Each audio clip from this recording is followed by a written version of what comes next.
wabarakatuh.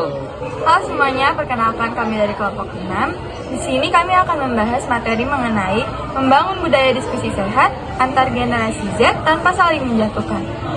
Sebelum memulai ke pembahasan, alangkah baiknya kita memperkenalkan diri masing-masing terlebih dahulu. Kenalkan, nama saya Alif. Perkenalkan, nama saya Astuti. Perkenalkan, nama saya Bojan. Perkenalkan, nama saya Mustafiro. Dan perkenalkan, nama saya Natasha. Kami semua dari kelas Sosiologi 1. So, langsung saja disimak ya videonya. Bye-bye. Oke guys, di video kali ini aku akan menjelaskan mengenai membangun budaya diskusi sehat antar generasi Z tanpa saling menjatuhkan. Di sini aku akan menjelaskan masing-masing poin dari tema tersebut. Yang pertama ada pentingnya diskusi sehat. Diskusi adalah wadah bertukar pikiran. Generasi Z perlu membiasakan diskusi yang membangun, bukan saling menjatuhkan. Yang kedua ada tantangan terhadap generasi Z. Generasi Z kerap menghadapi diskusi penuh emosional di media sosial, seringkali tanpa empati dan terpengaruh polarisasi isu. Yang ketiga ada cara membangun diskusi sehat, yaitu menggunakan bahasa yang sopan, dengarkan lawan bicara, hormati perbedaan, dan pastikan informasi yang dibagikan benar. Yang keempat ada peran komunitas dan media sosial.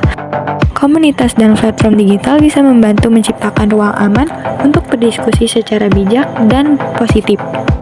Jadi kesimpulannya, diskusi sehat lahir dari sikap saling menghargai. Generasi Z bisa jadi teladan dalam menyampaikan pendapat tanpa menjatuhkan. Adapun contoh kasus dalam video kali ini, kita akan membahas sebuah kasus aktual yang terjadi di Jawa Barat, yaitu pemangkasan bantuan keuangan untuk kabupaten atau kota oleh Gubernur Deddy Mulyadi. Kasus ini bukan hanya soal anggaran, tapi juga menyangkut tata kelola pemerintahan, relasi antara eksekutif dan legislatif, serta dampaknya terhadap masyarakat. Sebelumnya, ada yang tahu nggak sih apa itu Banke? Jadi, Banke atau bantuan keuangan adalah dana yang diberikan oleh pemerintah provinsi kepada kabupaten atau kota untuk membiayai program-program penting seperti pembangunan jalan, sekolah, layanan kesehatan, dan lainnya. Pada tahun 2025, Gubernur Jawa Barat Deddy Mulyadi memangkas alokasi Banke dari 1,7 triliun menjadi hanya sekitar 500 miliar. Pemangkasan ini dilakukan secara sepihak tanpa pembahasan bersama DPRD. Reaksi keras datang dari DPRD Jawa Barat, khususnya dari Wakil Ketua DPRD Ono Surono. Beliau menyebut bahwa tindakan ini melanggar prinsip kerjasama antar lembaga dan bisa merugikan pembangunan di daerah. Gubernur Deddy Mulyadi beralasan bahwa pembahasan dengan DPRD tidak perlu dilakukan demi menghindari politik transaksional. Pernyataannya ini memperkeruh hubungan antara eksekutif dan legislatif.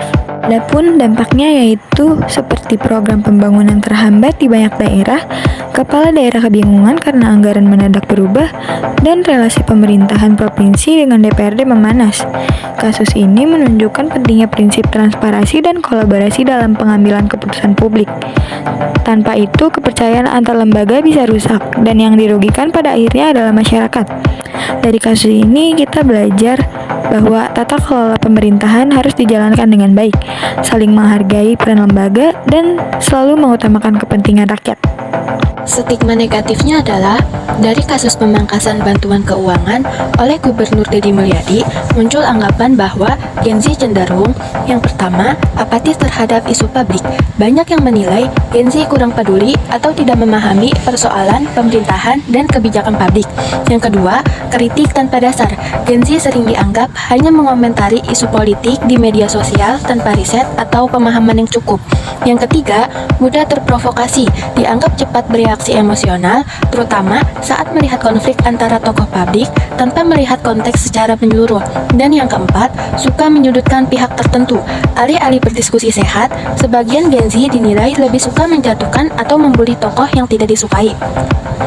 Stigma ini muncul bukan karena semua Gen Z bersikap demikian, tapi karena masih banyak contoh nyata di ruang publik atau media sosial yang mencerminkan perilaku tersebut. Maka dari itu, penting bagi Gen Z untuk menunjukkan sikap yang lebih bijak, peduli, teredukasi dalam menanggapi isu seperti ini. Cara mengatasi stigma negatifnya adalah yang pertama, peduli isu publik, ikuti dan pahami kebijakan seperti kasus pemangkasan Banke. Yang kedua, kritik santun dan berdasar data, sampaikan pendapat tanpa menyerang pribadi. Yang ketiga, gunakan medsos positif, edukasi bukan provokasi. Yang keempat, bangun diskusi sehat, ciptakan ruang dialog yang terbuka dan saling menghargai. Dan yang kelima, tunjukkan aksi nyata, ikut komunitas atau kegiatan sosial untuk bukti kepedulian. Dengan bersikap bijak, teredukasi, dan aktif, Gen Z bisa menghapus stigma negatif dan menunjukkan bahwa mereka adalah generasi yang siap jadi agen perubahan. Kalau kita lihat kasus antara Gubernur Deddy Mulyadi dan DPRD Jawa Barat, sebenarnya ini bisa jadi cermin buat kita, khususnya Gen Z, dalam membangun budaya diskusi yang sehat. Masalahnya bukan cuma soal anggaran dipotong, tapi soal bagaimana komunikasi antar lembaga dilakukan. Di satu sisi, Gubernur merasa harus tegas. Di sisi lain, DPRD merasa tidak dilibatkan. Ketika komunikasi nggak sehat dan diskusi berubah jadi saling sindir atau saling serang, maka solusi pun jadi makin jauh. Nah, ini mirip dengan dinamika kita di media sosial. Kadang kita berbeda pendapat, tapi seringkali malah saling menjatuhkan, bukan saling memahami. Sebagai Gen Z, kita punya kesempatan buat mengubah pola itu. Belajar dari kasus ini, kita bisa mulai dengan dengar dulu, bukan langsung menyerang. Diskusi bukan debat kusir, tapi cari solusi. Kritik boleh, tapi dengan argumen, bukan dengan nyinyir. Karena pada akhirnya ide dan pendapat bisa berbeda, tapi tujuan kita sama, ingin yang terbaik. Sama seperti DPRD dan Gubernur, seharusnya mereka satu visi, bukan saling jegal. Jadi yuk mulai biasakan diskusi yang sehat dari hal kecil, biar nanti kita bisa bawa perubahan yang lebih besar. Kasus pemangkasan bantuan keuangan oleh Gubernur Deddy Mulyadi mengingatkan pentingnya komunikasi dan kolaborasi dalam pengambilan keputusan publik. Bagi Gen Z, hal ini jadi pelajaran untuk membangun budaya diskusi yang sehat, kritis tapi santun.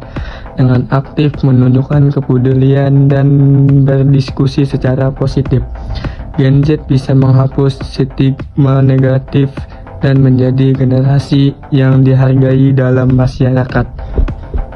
Mari kita jadikan perbedaan pendapat sebagai kesempatan untuk saling belajar, bukan untuk saling menjatuhkan ya. Sebagai generasi muda, khususnya Gen Z, yuk bangun budaya diskusi yang sehat dan penuh rasa hormat.